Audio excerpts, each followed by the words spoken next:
दीदी, सिर्फ 15 दिन रह गए हैं आपकी शादी को और मम्मी पापा को तो देखो, इन्हें लगता है कि शादी के बाद आपका नया जन्म होने वाला है।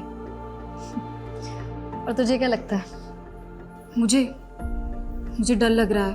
मैं तो मम्मी पापा की आइडल डॉटर नहीं बन पाई, पर आपकी किस्मत पता नहीं आपके साथ क्या खेल खेलने वाली है। चिंता मत कर, सब अच्छा होगा। और तुझे भी कुछ नहीं होने दूंगी मैं, ठीक है? जग गई तू? हाँ मम्मी, साइकिलिंग के लिए जा रही हूँ। अच्छा सुन ना, हाँ, घर जरा जल्दी आ जाना, 11 बजे तक हमें जयपुर निकलना है। और तुझे पता है तेरी शादी का लहंगा रेडी हो चुका है, और बाकी की जो शादी की शॉपिंग बची है ना, आज जयपुर में कर लेंगे। ठीक है, पर आप एक काम करो, आप मेघा को ले जाओ। हम दोनों की चॉइस सेम है। मुझे नहीं जाना मम्मी, प्लीज। हाँ मेघा? हाँ दीदी। हाँ तो ठीक है ना भाई, तुम और मेघा जयपुर चले जाओ। आज मैं और वर्षा शांति से चेस का मैच खेलेंगे, ठीक है ना?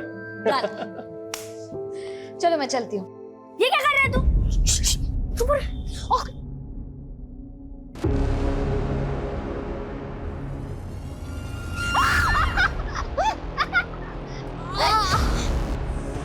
सॉरी दीदी, ये सब विहान ने। वर्षा, अरे ऐसे कैसे गिर गई? दीदी दीदी ऐसे कैसे गिर गई? ये तुम दोनों की शरारत है ना? हाँ, रुको, तुम्हारी मम्मी को बताती हूँ अभी मैं। रुक जाओ। मेघा छोड़। मिताली देख तेरे बच्चों की करतूत। अरे मम्मी छोड़ो ना, बच्चे हैं, ठीक हूँ मैं। अरे बच्चे हुए तो क्या हुआ? तुझे चोट लग जाती तो? अरे हाँ दीदी, आप बिल्कुल ठीक कह रहे हो। कियान, ये क्या किया तुमने? हाँ मम्मी, मैंने कुछ नहीं किया, ये सब विहान का प्लान था। कियान, तुम हर बार अपनी सारी गलतियां विहान पे डालते, तो सुधरते क्यों नहीं हो? छोड़ो छोड़ो, ऐसे नहीं करते, बच्चे करते हैं, कोई बात नहीं, ठीक हूँ मैं।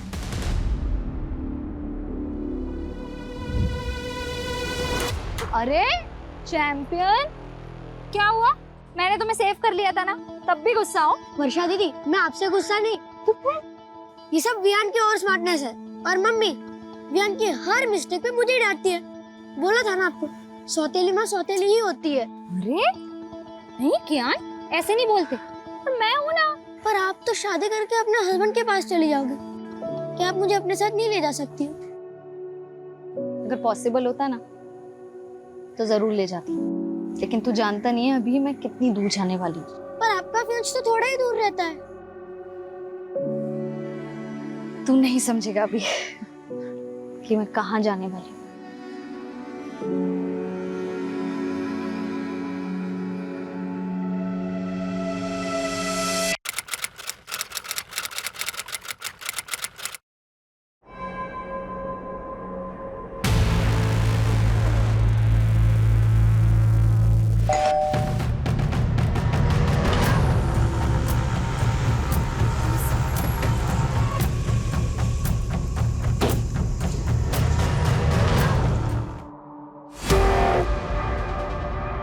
अभिषेक जी मैडम। आप ही ने कॉल किया था? जी मैडम, हम लोग जगदीश भाई साहब के पड़ोसी हैं, और इनकी मेट सुबह जब काम पे आई तो इसी ने सबसे पहले सब कुछ देखा। ये जगदीश की फैमिली में और कौन कौन है? अब जगदीश भाई साहब की पत्नी और उनकी छोटी बेटी, वो दोनों कल जयपुर गए थे वर्षा की शादी की शॉपिंग के लिए। देख के लग रहा है जैसे घर में लूट भी हुई है। आप लोगों को शक है किसी पे? कौन जगदीश और उनकी बेटी को इस तरह से मार सकता है? नहीं मैडम, हमें तो इस बारे में कोई अंदाजा नहीं है।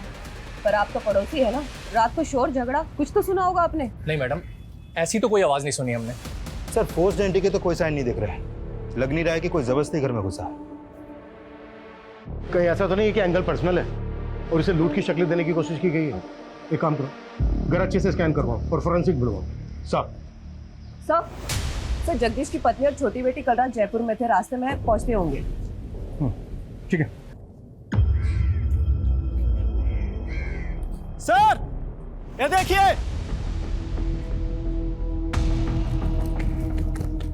सर बच्चों के खेलने वाला वॉकी टॉकी मिला है, खून के निशान है इस पर।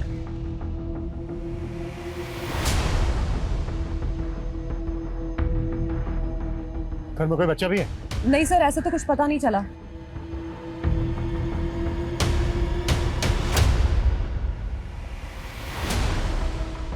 ये लोग कौन है? सर ये पड़ोसी है, इन्होंने हमें कॉल किया था। अरे रुकिए, अरे रुकिए, रुकिए, रुकिए, रोको उनको, रोको इन्हें, रुकिए, रोको उनको, रोको,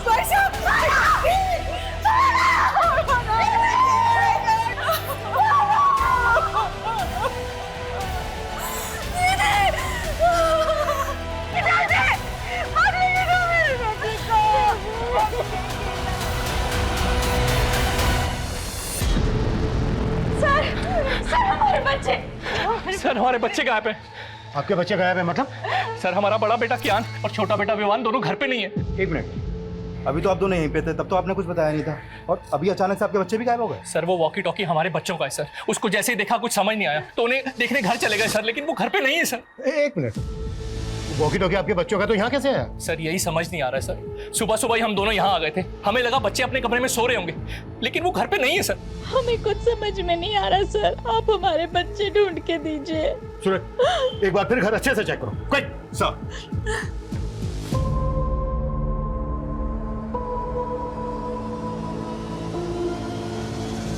सर पूरा घर चेक कर लिया, बच्चे कहीं नहीं मिले। और सर मुझे तो इन पड़ोसियों की बातें अजीब लग रही है। थोड़ी देर पहले मुझे जगदीश की फैमिली के बारे में सब कुछ बता रहे थे, और अब अचानक बोल रहे कि इनके खुद के बच्चे गायब हैं। सर कहीं ये लोग ड्रामा तो नहीं कर रहे? मतलब क्राइम सीन पर बच्चों के वॉकी टॉकी देखते इनको अचानक से अपने बच्चों की याद आ गई। ये लोग ड्रामा कर रहे हैं, तो हमें पता करना होगा इनका और इनके बच्चों का इन मर्डर से क्या लेना देना है। आप लोगों को शक है किसी को? कुछ समझ में नहीं आ रहा, पता नहीं ये सब कुछ कैसे हो गया। आपके जो ये पड़ोसी हैं जो अभी भी गए, कैसे लोग हैं? आपको इन पर कोई शक वगैरह? ये लोग, आप ऐसा क्यों पूछ रहे हैं? ये इत्तेफाक हमें काफ़ी अजीब लग रहा है कि आपके पति और आपकी बेटी का मर्डर हुआ और उनके साथ ही इनके दोनों बच्चे गायब भी हो गए। उन दोनों बच्चों का आपके घर आना जाना था क्या? हाँ, वर्षा दीदी को वो काफी पसंद थे। आपकी वर्षा और जगदीश के साथ आखिरी बार बात कब हुई? रात को 9, साढ़े 9 बजे उनसे बात हुई थी, तब तो सब कुछ ठीक था। पता नहीं रात में क्या हो गया।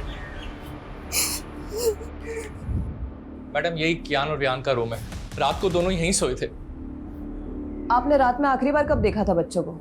रात को 10:30 बजे वो बिस्तर पे चले आते, मैं खुद उन्हें यहाँ सुला कर गई थी। उसके बाद सुबह 7 बजे जगदीश भाई की मेड ने आकर हमें जगा दिया, और उसके बाद हमें बच्चों को देखने का मौका ही नहीं मिला। लेकिन आपके बच्चे ऐसे कैसे गायब हो सकते हैं? भैया आप लोग हमसे कुछ छुपा तो नहीं रहे? नहीं मैडम, हम आपसे कुछ नहीं छुपा रहे। पता नहीं हमारे बच्चे किस हालत में, प्लीज हमारे बच्चों को ढूंढ के दीजिए। सर इन दोनों बच्चों का कहीं कुछ पता नहीं चल पा रहा है। आस पड़ोस में ऐसा कोई भी विटनेस नहीं मिला है जिसने बच्चों को या फिर किसी संदिग्ध को यहाँ पर देखा हो। एक तरफ एक ही फैमिली के दो लोगों का मर्डर और लूट, और दूसरी तरफ इसी मोहल्ले के दो बच्चों का गायब होना। ये क्रिमिनल का मकसद मर्डर और लूट ही था या फिर बच्चों को गायब करना? नहीं मैडम, हमारी किसी से कोई दुश्मनी नहीं है। हो सकता है आपके बच्चे किडनैप हो गए हो और आपको फिरौती के लिए कॉल आया। मैडम मेरी एक छोटी सी दुकान है, ना मेरी खुद की कोई प्रॉपर्टी है और ना मेरी कोई बड़ी जायदाद है। कोई क्यों मेरे बच्चों को किडनैप करेगा?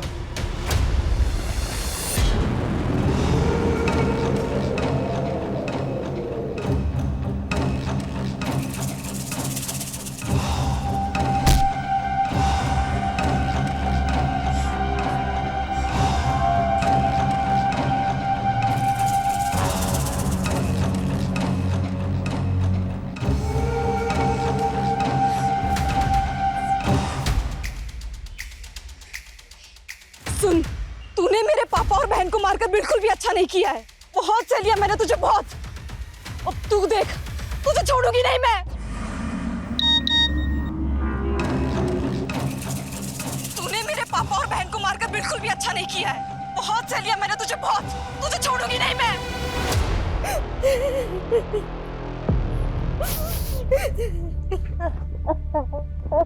वियान देखो मैं तुम दोनों के लिए क्या लाया हूँ। वाओ पापा, वियान बहुत बुरा है। पता है ये कैसे प्रैंक करने की बात करता था? अरे चुप चुप, मुझे बोलने अरे लड़ो मत। लड़ता तो वियान है। आज वियान की वजह से मम्मी ने मुझे मारा। तुम दोनों भी ना, पापा दुकान से आने की शरारत करनी शुरू कर दी। चलो जाओ अपने कमरे में, चलो जाओ। ताली, कल किस बात पे मारा था तुमने कियान को? तुम जानते हो अभिषेक कि दोनों बच्चे कितने शरारती है। ऐसी कोई बड़ी बात नहीं थी। लेकिन एक बच्चे के लिए हर छोटी बात बड़ी होती है, और कियान और रियान में तुम हमेशा से फर्क करती आई हो। बस करो अभिषेक, मेरे बच्चे गायब है, उनके बारे में पता करने के बजाय तुम मुझसे ऐसे फालतू सवाल किए जा रहे हो। मेरा दिल जानता है कि मैंने कियान को अपने सगा बेटा माना है हमेशा। सर मैंने कियान और वियान के पेरेंट्स के फोन सर्विलेंस पे डाल तो दिए, लेकिन सर लग नहीं रहा ये किडनैपिंग का मामला है। और दोनों फैमिली किसी पे शक भी नहीं जता रही है। सर एक बात है, ये कियान और वियान सगे भाई नहीं थे। बड़ा बेटा कियान अभिषेक की पहली बीवी से था और अभिषेक ने मिताली से दूसरी शादी की है। हाँ, लेकिन इस सब का इन केसेस से क्या लेना देना? सर ये अभिषेक बहुत मामूली सी दुकान चलाता है और उसने वो भी गिरवी रखी है। वही वर्षा की फैमिली बहुत रिच है और वर्षा की शादी की वजह से उनके घर में गहने, पैसे, जेवर काफ़ी थे और ये बात अभिषेक की फैमिली को अच्छे से पता थी। तो तुम्हारे कहने का मतलब ये है कि अभिषेक और मिताली ने लूट के इरादे से इतना बड़ा कांड किया और उन पे किसी को शक ना हो इस वजह से अपने बच्चों के गायब होने की कहानी बना रहे हैं। सर इस एंगल में इन्वेस्टिगेशन करके देखना तो चाहिए।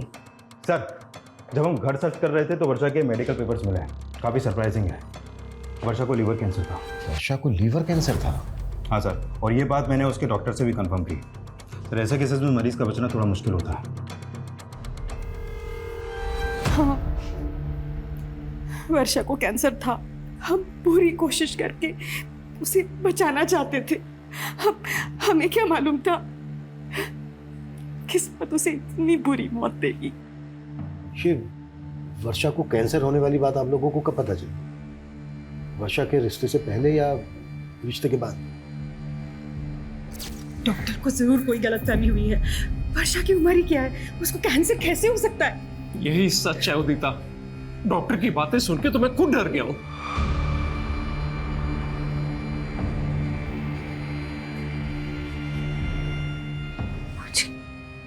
कैंसर है। अरे नहीं बेटा, वो डॉक्टर को जरूर कोई गलतफहमी हो गई होगी। तो ठीक हो जाएगी बेटा, तुझे कुछ नहीं होगा, तो ठीक हो जाएगी। हाँ वर्षा बेटा, तू बिल्कुल ठीक हो जाएगी। अभी तो हमने तेरी शादी करनी है, तेरे बच्चों के साथ खेलना है हमने। वर्षा तो ये शादी करना ही नहीं चाहती थी, पर हमारे गुरुजी ने कहा था कि अगर उसकी शादी हो जाती है तो उसका भाग्य उसके पति के साथ जुड़ जाएगा और उसको एक नया जीवन मिलेगा। लेकिन आपने वर्षा के होने वाले पति और उसकी फैमिली से वर्षा को कैंसर है ये बात छिपाई। पर हमने नहीं सोचा था कि हमारी बेटी इस तरह हमें छोड़ के चली जाए। सूरज, यस सर। वर्षा के होने वाले पति और उसकी फैमिली की बैकग्राउंड पता करवाओ। सर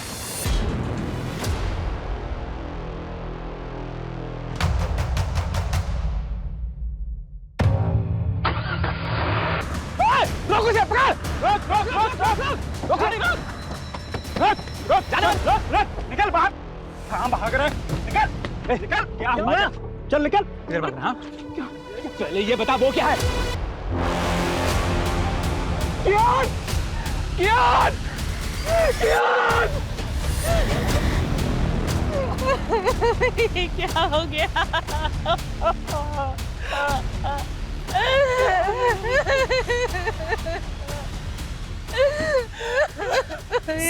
ये देखिए सर, ये इनके बड़े बेटे कियान की डेड बॉडी और सर ये इसी के फादर के वैन के नीचे मिली है।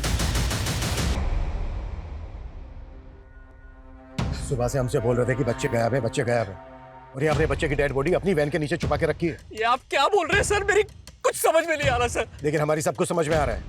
पहले तुमने जगदीश और उसकी बड़ी बेटी वर्षा का मर्डर किया, फिर घर में लूट की, और जब ये सब कुछ बच्चों ने करते हुए देख लिया तो फिर बच्चों को भी मार डाला। ये आप क्या बोल रहे हैं सर? फिर तूने अपनी वैन यहाँ पर छुपा के क्यों रखी है? मैं तो रोज ही गाड़ी यहाँ पार्क करता हूँ। जिसने भी मेरे बच्चे को मारा होगा जानबूझकर मेरी ही गाड़ी के नीचे बॉडी छिपा दी होगी। अब तेरी पोल खुल गई तो तू कहानी बना रहा है। बस की चीज बेटा था, मेरे एक बच्चे की लाश पड़ी है, मेरे दूसरे बच्चे का आता पता नहीं है, और अब हमें ही सुनाए जा रहे हैं। हम हमारे बच्चे को क्यों मारेंगे? क्यों मारेंगे हम?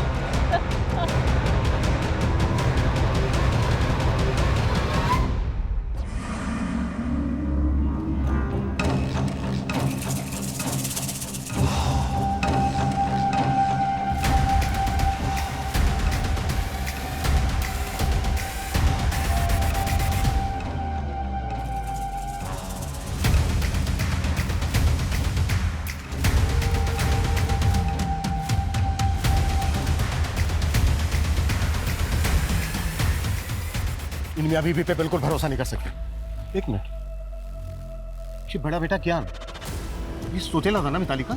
हाँ सर, सौतेले बेटे की लाश मिली है और सगे बेटे का कुछ पता ही नहीं चल रहा। तो पता करो। सुबह 2 लाशें मिली हैं और अब ये तीसरी लाश बच्चे की। पूरा घर स्कैन करो और ये भी चेक करो कि ये किस किस के कांटेक्ट में है। अगर इस समय ये लोग शामिल हैं तो उन्होंने चोरी का माल कहीं छुपा के रखा होगा। Yes sir. सर, अभी भी थाने से यादव का कॉल आया था। वर्षा और जगदीश के कॉल रिकॉर्ड आ गए हैं। वर्षा का फोन अभी भी एक्टिव है और जब यादव ने वर्षा के नंबर पर कॉल किया तो उसका फोन उसकी छोटी बहन ने उठाया। मतलब वर्षा का फोन मेघा के पास है। What? तुम जयपुर गई थी ना मेघा? जी। तो फिर वर्षा का मोबाइल फोन तुम्हारे पास कैसे आया? सर आप गलत समझ रहे हैं। मैं जब जयपुर गई थी तब मैंने खुद ने ही वर्षा दीदी से उनका फोन मांगा था। क्यों? सर मुझे वर्षा दीदी के फोन का कैमरा पसंद था और फोन पूरी रात मेरे पास ही था। हमने वर्षा के कॉल रिकॉर्ड चेक किए तो हमें पता चला कि वो किसी मनीष नाम के लड़के से काफी बात करती थी। ये कौन है मनीष? वो सर दीदी का फ्रेंड था। तो वर्षा की शादी तो सुमित से होने वाली थी, तो ये मनीष वर्षा का नॉर्मल फ्रेंड था या? देखो कुछ भी छिपाना मत हमसे। दीदी दीदी ये क्या सुन रही हूँ मैं? आपको लड़की वाले देखने आ रहे हैं? मम्मी पापा को मना नहीं कर पाई। मना नहीं कर पाई मतलब? आप तो मनीष को प्यार करती है ना? हाँ, तुमने मम्मी पापा को बताया कि तुम मनीष के साथ शादी करना चाहती हो? बताया ना? बोलो ना। मेघा, मैं ना मनीष से शादी करना चाहती हूँ ना किसी और से, पर मैं क्या करूँ? मम्मी पापा का दिल नहीं दुखाना चाहती जाने से पहले। जाने से पहले मतलब? मुझे तो यकीन ही नहीं हुआ कि दीदी को कैंसर है। सर दीदी मनीष को झूठी होप्स नहीं देना चाहती थी, इसलिए दीदी ने मनीष के साथ ब्रेकअप कर लिया। मनीष को पता था कि वर्षा को कैंसर था? नहीं, और दीदी ने मुझसे प्रॉमिस लिया था कि मैं मनीष को कुछ भी ना बताऊं। तो फिर वर्षा मनीष के साथ इतनी बातें क्यों करती थी?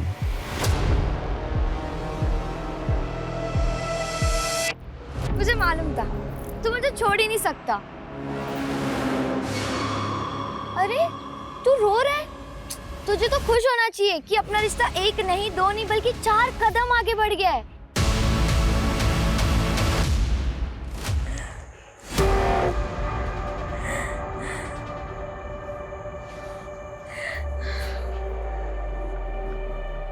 अभिषेक जी, आपका फोन दिखाइए। फोन में आपको क्या देखना है मैडम? आपका फोन दीजिए प्लीज। ये लीजिए। मेरी तो समझ में नहीं आ रहा मैडम कि मेरे छोटे बच्चे को ढूंढने की बजाय आप लोग मेरे घर में और मेरे फोन में क्या ढूंढ रहे हैं? ये लीजिए, और हमें बिना बताए कहीं जाएगा मत।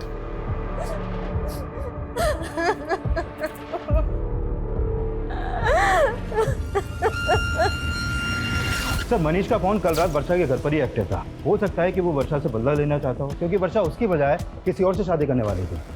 बुलाओ इस मनीष को। और अब मेरी वर्षा की मदर से बात हुई। उनका कहना है कि पहले उनके साथ जयपुर वर्षा जाने वाली थी, लेकिन बाद में मेघा उनके साथ गई। मतलब अगर वर्षा जयपुर जाती तो उसके फादर के साथ वर्षा का नहीं, मेघा का मर्डर होता? पॉसिबल है। और सबसे अटपटा यह है कि मेघा जयपुर वर्षा का फोन लेकर क्यों गई?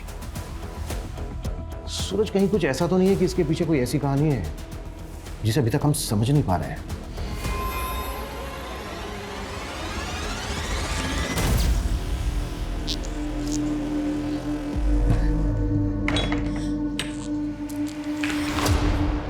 कहाँ से आ रही है तू इतनी रात को? झूठ मत बोलना। मैं रोज देख रही हूँ तू रात को ऐसे चोरी छुपे घर से बाहर निकलती है। चल क्या रहा है मेघा? वो दीदी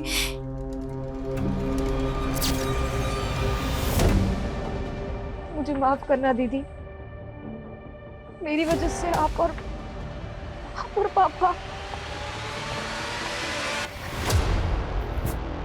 जितना टाइम लेगा ना सच कबूल करने में, उतनी ज्यादा दिक्कत होगी तुझे। सर मैं वर्षा से प्यार करता था सर, उसे मारने के बारे में सोच भी नहीं सकता। झूठ मत बोल। रात के 1 बजे तक तेरा मोबाइल फोन वहीं पर एक्टिव था। एक लड़की तुझे रात को अपने घर बुलाएगी, वो भी तब जब उसके फादर घर पे हैं। 15 दिन बाद उसकी शादी होने वाली है।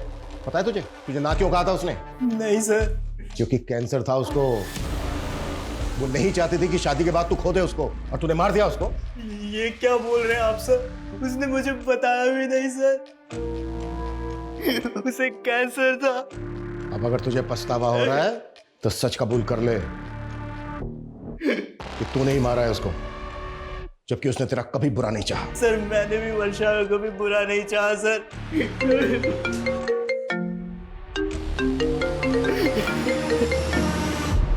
हाँ सूरज। सर टोंक रोड के पास दूसरे बच्चे की लाश मिली है। सर विहान की लाश देख के लग रहा है कि इसका मर्डर भी कल रात को हुआ है, लेकिन सर विहान की लाश वर्षा और क्यान के घर से करीब 1 किलोमीटर दूर टोंक रोड पे मिली है। तो हो सकता है कि इसका मर्डर कहीं और किया गया हो और फिर बॉडी को यहाँ पे लाके डंप कर दिया गया। एक बच्चे की लाश मिली है अभिषेक की वैन के नीचे। अगर अभिषेक को ये सब कुछ करना होता तो वो दोनों बच्चों की लाशें डंप करता। सवाल ये भी है कि इन दोनों बच्चों के मर्डर्स का जगदीश और वर्षा के मर्डर से क्या कनेक्शन है?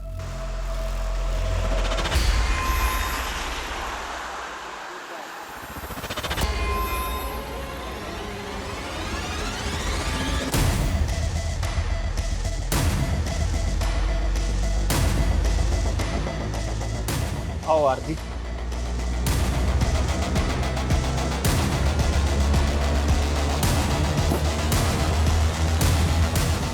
कल मैं पहले वर्षा से उसके घर पे नहीं मिला था। वर्षा के फादर के सो जाने के बाद वो घर से निकली थी और फिर कल रात हम 11 बजे हाईवे के पास मिले थे। हाईवे के पास? जी सर। क्यों? तुमने मुझे ना कहने की वजह नहीं बताई, लेकिन आज इतनी रात को यहाँ मिलने की क्या वजह है? कहीं ऐसा तो नहीं तुम मेरे साथ भागना चाहती हो? तो अभी भी सपनों में ही है मनीष। सपने दिखाए भी तो तुमने थे और तोड़ भी तुमने दिया। हेलो, हाँ मैं हाईवे के पास आ गई हूँ, पैसे लेकर आ जाओ। इतनी रात को किसके पैसे देने हैं? आखिर चल क्या रहा वर्षा? एक लड़का मेघा को ब्लैकमेल कर रहा है। क्या? पिछले 3 महीने से मेघा उसके चंगुल में फंसी हुई है। मुझे तुम्हारी हेल्प चाहिए मनीष। हेल्प तो हमें पुलिस की लेनी चाहिए ना, और तुम इतनी रात को अपनी लाइफ रिस्क में डाल के यहाँ पे आ गई। मैं पुलिस के पास नहीं जा सकती। क्यों? उस लड़के के पास मेघा के कुछ कॉम्प्रोमाइजिंग वीडियोस हैं। वो जब यहाँ आएगा ना तो हमें उससे ना फाइनल बात करनी है, सब कुछ सेटल करना होगा ताकि वो बार बार मेघा को परेशान ना करे और उसके वीडियोस हमेशा के लिए डिलीट कर दे। Please Manish, please. फिर थोड़ी देर बाद वहाँ एक गाड़ी आकर रुकी। शायद से वो लड़का उसी में था, लेकिन वर्षा को मेरे साथ देखकर वो वहाँ से चला गया। ये लड़का कौन है जो मेघा को ब्लैकमेल कर रहा है? मेघा का कोई दोस्त है सर। मेघा ने उसके बारे में मुझे नहीं बताया। तो मेघा को ये पता है कि तू कल रात को मिला था वर्षा से? हाँ सर, लेकिन हाईवे के पास से मैंने वर्षा को उसके घर पे ड्रॉप कर दिया था। उसके बाद वर्षा और उसके फादर को किसने मारा मुझे कुछ नहीं पता सर। मर्डर सिर्फ वर्षा और उसके फादर का ही नहीं हुआ है, बल्कि वर्षा के पड़ोस के 2 बच्चों का भी मर्डर हुआ है। बच्चे? एक मिनट सर, जब मैंने वर्षा को ड्रॉप किया था तब मैंने कुछ देखा था।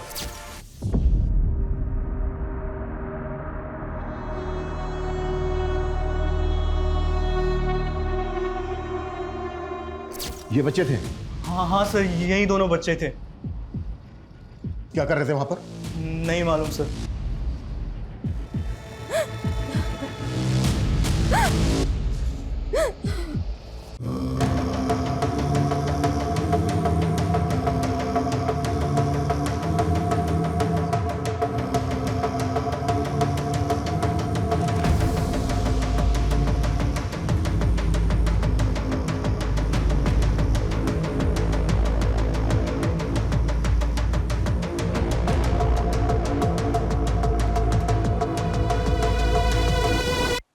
आपको सच बताने की हिम्मत नहीं कर पाई, पर मुझे सुबह से ही लग रहा था कि उसी ने दीदी और पापा को मारा होगा।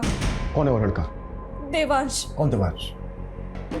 सर मैं उसे एक पार्टी में मिली थी, वहां मेरी उससे दोस्ती हुई थी और एक दिन उसने मेरी ड्रिंक में कुछ नशे की दवा मिला दी और सर मेरा कर दिया।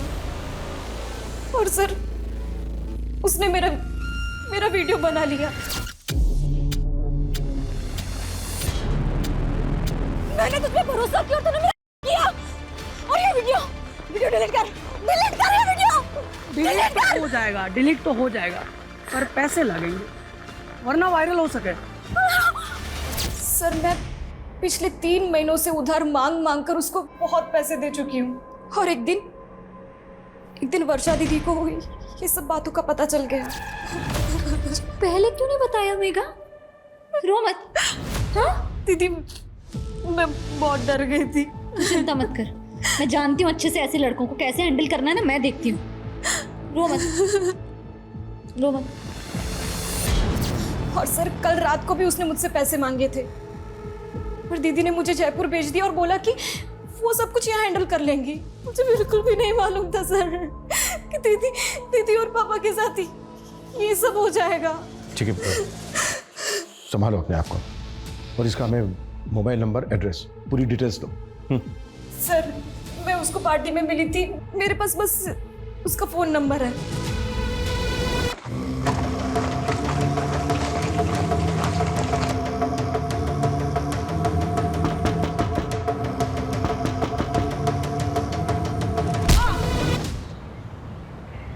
सर देवांश का नंबर आदर्श नगर के एड्रेस पर रजिस्टर्ड है, लेकिन उसका घर भी बंद है और उसका फोन भी। हमने उसका लुकआउट नोटिस जारी करवा दिया है। गुड। सर गौतम नगर में और एक फैमिली का मर्डर हुआ। व्हाट? हो क्या रहा है?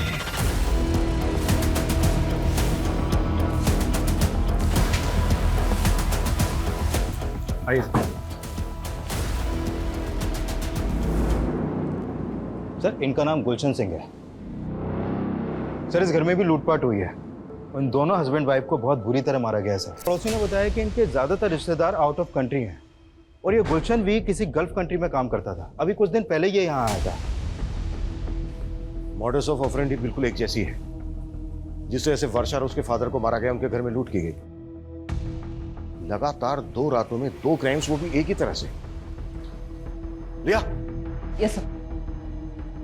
पता करो वर्षा और उसकी फैमिली का इस फैमिली के साथ कोई कनेक्शन है क्या? क्विक। Yes sir.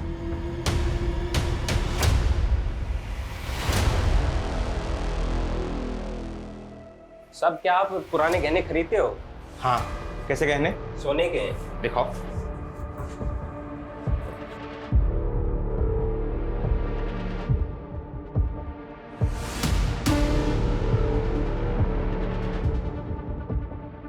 बिल है तुम्हारे पास?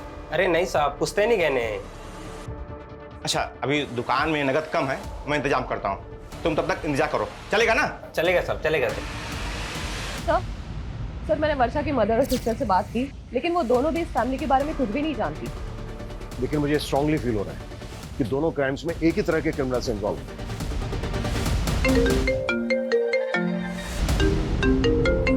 हाँ बोलो। सर गणेशपुरा में एक आदमी एक ज्वेलरी शॉप पे कुछ गहने बेचने आया था। दुकानदार को उस पर शक हुआ तो उसने हमें फोन किया था। हमने उस आदमी का अरेस्ट किया है। गुड। साहब मैंने चोरी नहीं करी साहब, आप बेवजह परेशान कर रहा था। झूठ बोलता है साहब चोरी नहीं करी साहब। अगर तूने चोरी नहीं की तो इतने महंगे गहने कहाँ से आए तेरे पास? साहब मैं तो कबाड़ा बेचता हूँ साहब, कबाड़ी खोज में इधर उधर गया था, मेरे को तो पड़े हुए मिले थे रास्ते में साहब। पड़े हुए मिले तुझे? पड़े हुए मिले? इतना बड़ा कांड करके बैठा है तू, और ये बोल। साहब मैं तो गरीब आदमी हूँ साहब, मेरे को तो बस रास्ते में पड़े ही मिले थे साहब। ये नौटंकी ऐसे नहीं खुलेगा। सर इतना पिटने के बाद भी ये आदमी यही बोल रहा है कि इसे गहने रास्ते में पड़े मिले। पिछली 2 रातों में 2 फैमिलीज को टारगेट किया गया। झूठ बोल रहे हैं। सूरज एक काम करो, वर्षा की फैमिली से गहनों की पहचान करो।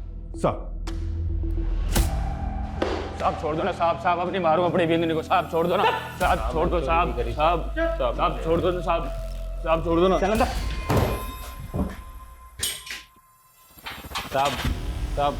साहब चाय पिला दो साहब। चाय चाहिए? साहब इसको चाय पिला दो साहब और मुझे दारू पिला दो साहब। अरे तू चुप कर साहब, चाय ना दे सको तो कम से कम चद्दर दे दो साहब। साहब चाय पिला दो साहब, ठंड लग रही है साहब, चद्दर दे दो।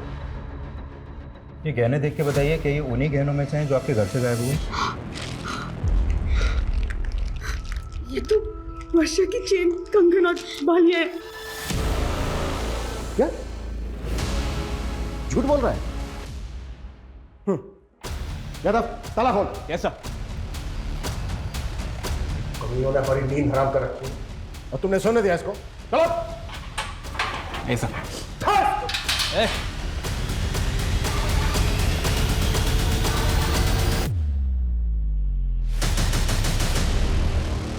सर ये तो मर गया। कैसे हुआ ये? क्या खिलाया इसको? मुंह से झाग निकल रहा है इसके, जहर कहां से है इसके पास? सर जहर के बारे में मुझे नहीं पता, बल्कि सर ये चाय मांग रहा था, हमने चाय भी नहीं दिया। सर ये बोल रहा था कि इसे ठंड लग रही है। सर ठंड से मर जाएगा ज्यादा, वो भी इस मौसम में। एग्जैक्टली क्या हुआ था? सर मैंने लॉकअप के अंदर एक शराबी को बंद किया था। सर वो शराब पीकर अपनी बीवी को बाजार में मार रहा था। थोड़ी देर पहले उसकी बीवी आई थी यहाँ पर, अभी अपने पति को अंदर करने के लिए बोल रही थी और अब उसे अब छुड़ाने भी आ गई। अभागी हूँ साहब, अब जैसा भी है हमारा मर्द है, कम से कम खाने को तो देता है। साहब छोड़ दो इसको, मैं अपनी शिकायत वापस लेती हूँ। साहब छोड़ दो ना साहब, साहब अब नहीं मारूंगा कभी अपनी बींदड़ी को साहब। वो साथ लेके गई उसको? कब आई थी, कितनी देर पहले? सर तकरीबन 15-20 मिनट पहले। 15-20 मिनट पहले? ज्यादा दूर, मुझे बाहर का सीसीटीवी फुटेज दिखाओ। Quick quick quick quick. Okay साहब। जल्दी। एक मिनट पीछे करो, पीछे करो। बस 20 मिनट हुए। इन दोनों की फोटो सभी बीट चौकी और पेट्रोलिंग टीम को भेजो, कैसे भी करके अंदर चाहिए मुझे। मूव।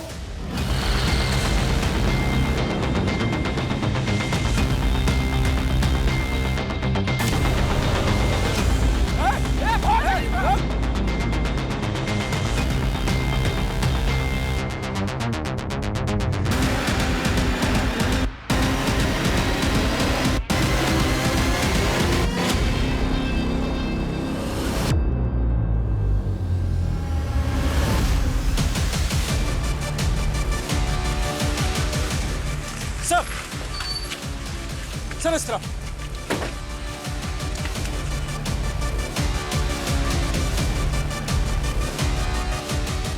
संजय उधर चेक कर। सा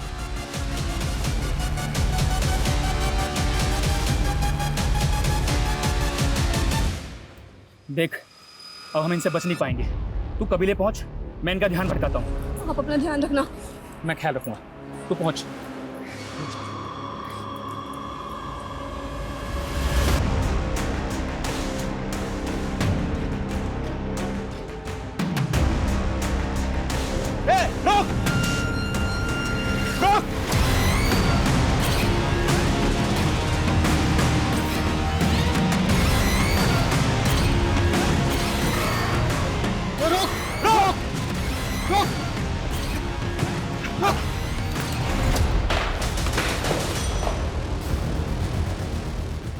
हमारी लापरवाही की वजह से इतने अहम गवाह ने हमारी कस्टडी में जान दे दी, दूसरी ने जेब काट ली।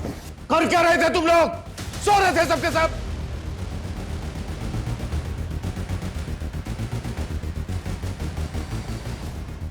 ये कोई आम लोग नहीं है, बहुत खतरनाक गिरोह है। इतना खतरनाक कि इन्हें अपने गिरोह के लिए अपनी जान की भी परवाह नहीं है।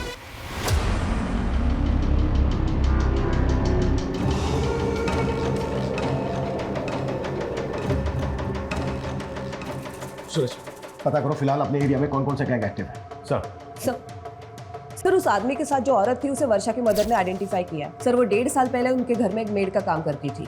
कौन है औरत? एड्रेस क्या उसका? सर 1.5 साल पहले वो काम करती थी, इसलिए उन्हें बस उसका नाम याद है, कजरी। लेकिन सर मुझे नहीं लगता उसका नाम कजरी होगा। गुलशन की फैमिली से कोई कनेक्शन उसका? सर अभी तक तो ऐसा कुछ मालूम नहीं चला। ये किसी लूट मार करने वाले गैंग का काम है। इनका एक जैसा है वो। इस गैंग की कोई औरत या आदमी लोगों के घरों में काम करते हैं, उस परिवार की सारी जानकारी इकट्ठा करते हैं और फिर उसे लूट के लिए टारगेट करते हैं। सर एक बात मुझे समझ में नहीं आ रही है, ये कजरी ने 1.5 साल पहले काम करना बंद कर दिया था, फिर अचानक तो मतलब सरप्राइजिंग नहीं है कि 1.5 साल बाद इन्होंने वर्षा की फैमिली को टारगेट किया। सूरज इन सवालों का जवाब ढूंढने का टाइम नहीं है फिलहाल हमारे पास। हमें जल्द से जल्द ये पता लगाना होगा कि ये लोग किस गैंग से ताल्लुक रखते हैं। पिछली 2 रातों में इन्होंने 2 फैमिली को टारगेट किया है, हो सकता है आज रात ही किसी तीसरी फैमिली को टारगेट करें। उससे पहले हमें इन्हें रोकना होगा। क्लियर? सर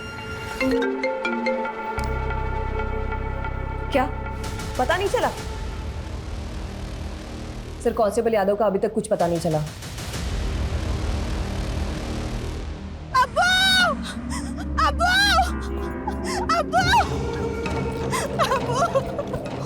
क्या हुआ कजरी? वो हमारे आदमी ने तो जमशेद को थाने में जहर देके मार दिया, लेकिन वो खुद पकड़ा गया अब्बू। क्या? पर उसने अपनी जुबान काट ली। Fawad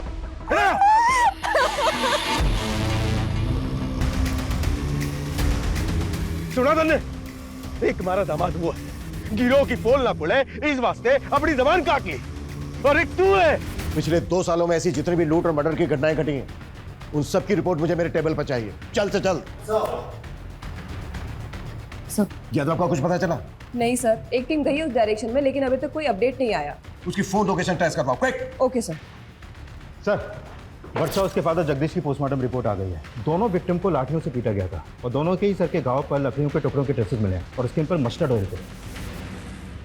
mustard oil? हाँ सर। सर, ऐसे ही मस्टर्ड ऑयल के ट्रेसेस विहान और कियान की बॉडी पर मिले थे। एक मिनट, मैंने ऐसे गैंग के बारे में सुना है जो बॉडी पर मस्टर्ड ऑयल लगाकर लूट और मर्डर्स की घटनाओं को अंजाम पहुंचाता है। इस गैंग के लोग बॉडी पर मस्टर्ड ऑयल इसलिए लगाते थे ताकि इन्हें कोई पकड़ने की कोशिश करे तो ग्रिप ना बने। पिछले साल भरतपुर में इस गैंग के लोगों ने कई घटनाओं को अंजाम पहुंचाया। लेकिन सर, इससे पहले तो अपने एरिया में ऐसी कोई वारदात नहीं हुई। आमतौर पर इस गैंग के लोग शहर के आउटस्कर्ट्स में आकर बस जाते हैं। आई थिंक सात मारू नाम था इस गैंग का। सूरज, शहर का जितना भी बाहरी एरिया है सब जगह अपनी टीम भेजो, quick. Sir, Sanjay. Sir, Yadav ji का फोन नेटवर्क में नहीं है। शिवगढ़ के जंगलों के पास उनका फोन लास्ट एक्टिव था। शिवगढ़?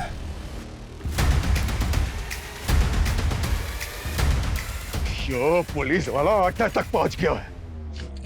बाकी के पुलिस वाले भी हमने ढूंढते हुए यहाँ तक आवेंगे। हमने जल्दी से जल्दी यहाँ से निकलना होगा। जी सरकार।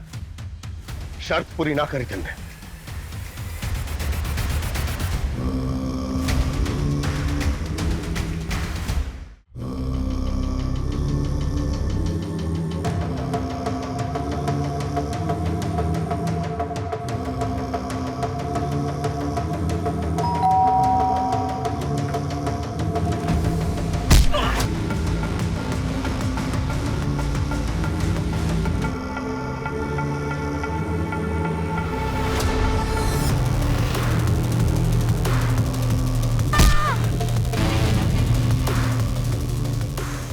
छह मार दिए हैं तुमने, सातवां थारे सामने खड़ा है।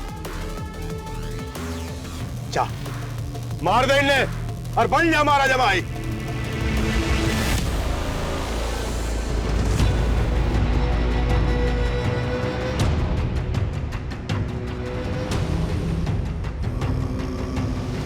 मार फवाद, इसको मार।